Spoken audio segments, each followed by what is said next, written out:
Rahimakumullah.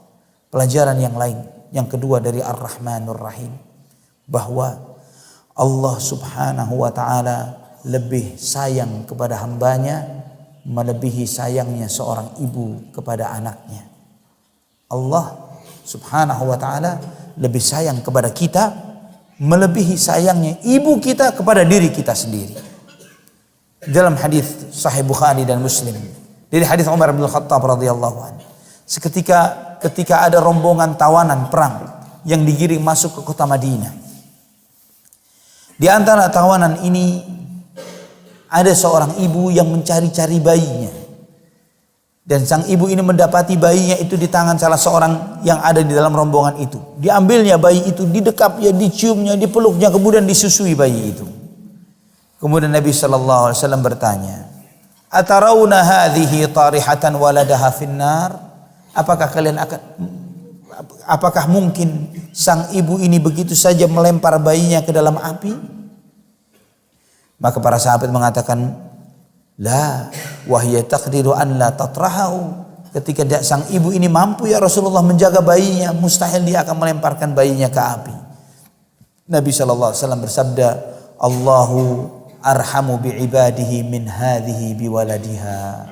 Allah lebih sayang kepada hambanya melebihi ibu ini kepada anaknya. Melebihi sayangnya seorang ibu terhadap bayi yang dikandung, yang disusuinya, yang dipeliharanya. Kita tahu ikhwatal iman, di muka bumi tidak ada kasih sayang seperti sayang seorang ibu. Tidak ada. Mau dibandingkan dengan apa?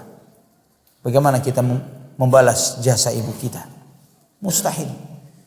Maka Allah mewasiatkan kepada kita untuk berbuat baik kepada kedua orang tua kita, walaupun ibu atau kedua orang tua kita memaksa kita untuk berbuat syirik, bukan berarti bahwa kita boleh durhaka kepada mereka. Karena kasih sayang mereka yang sangat besar, yang tanpa pamrih, yang luar biasa.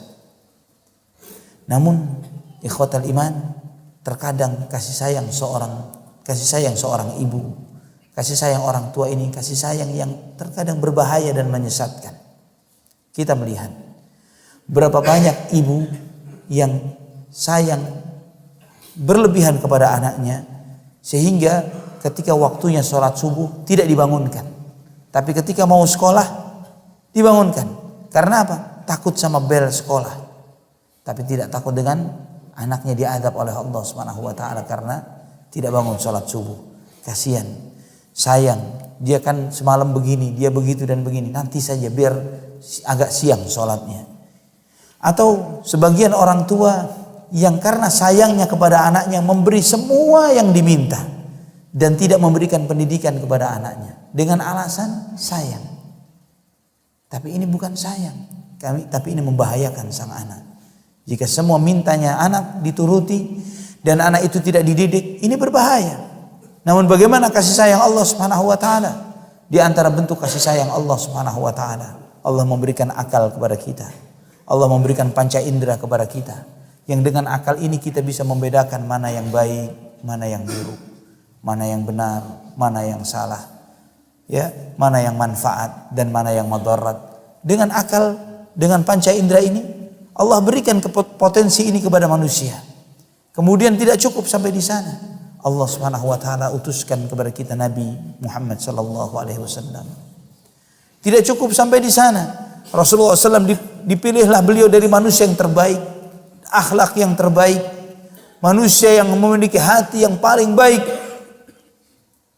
Tidak cukup sampai di situ, diberikan wahyu Al-Quran. Yang Al-Quran ini Allah Subhanahu wa ta'ala sendiri yang menjaganya.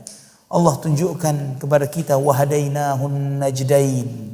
Kami tunjukkan kepada manusia dua jalan, mana yang hak dan mana yang batil. Ditunjukkan oleh Allah supaya kita tidak salah jalan. Allah tunjukkan bukan dengan sekedar itu yang benar, itu yang salah. Bukan cuma sampai di situ saja. Itu yang benar.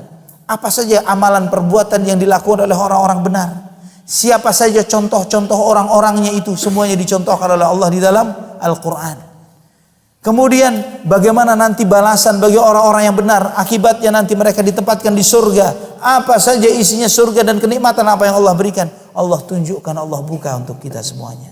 Jalan yang salah, yang batil, apa saja perbuatan-perbuatan orang-orang yang salah ini, maksiat dan dosa semuanya ditunjukkan, dari kesyirikan dan semuanya, dari kabair sampai saghair disebutkan oleh Allah, dari perbuatan dosa yang zahir maupun yang batin, dosa-dosa yang dilakukan oleh dalam hati manusia dijelaskan oleh Allah Subhanahu wa taala. Juga ditunjukkan contoh sosok orang-orangnya, manusia-manusianya di dalam Al-Qur'an. Bagaimana contoh orang-orang kafir dan tokoh-tokohnya, bagaimana contoh orang-orang munafik dan perbuatan-perbuatannya, sikap-sikap mereka. Terus ditunjukkan oleh Allah dan apa yang Allah sediakan bagi mereka kelak. Ikhwatal iman, ini di antara bentuk rahmat dan kasih sayang Allah Subhanahu wa taala. Jika bukan karena itu, kita tidak akan bisa mengetahui mana yang hak,